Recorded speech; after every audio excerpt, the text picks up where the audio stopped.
Jiangsu Kingshine Plastic Machine Technology Company Limited, PVC Marble Sheet Production Line.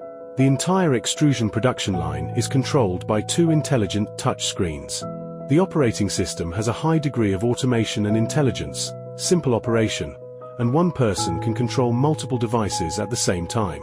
The raw materials required to produce PVC marble sheet are put into the hopper according to a certain formula ratio and conveyed to the mixing unit for rapid mixing. When the mixture reaches the set temperature, it will be automatically conveyed to the conical twin screw extruder through the screw feeder. The raw materials are put into the extruder, and the conical twin screws of the extruder rotate to push the raw materials forward.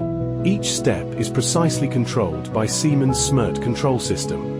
Through mold forming, PVC imitation marble substrate is extruded. The extruded PVC marble substrate enters the 4-roller calendar system. The first and second roller set sheet thickness and make back embossing. The third roller laminates color film and the fourth roller makes embossing design. 4-roller calendar system can make both high glossy and embossing marble sheet effect. When need high glossy effect, just move the fourth embossing roller backward.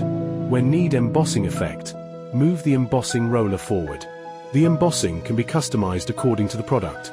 The 4 rollers are heated by heat transfer oil, and the temperature is controlled by the oil temperature machine. Then the PVC marble sheet enters cooling bracket, quickly cooled by 4 sets negative pressure fan. The sheet is pulled forward by frequency speed regulation direct connected double rubber roller haul-off machine and sent into the shearing machine. The photoelectric induction switch of the shearing machine is used to accurately cut to the required length. The cut PVC imitation marble sheets are transported to the palletizer and the sheets are neatly stacked on the pallet.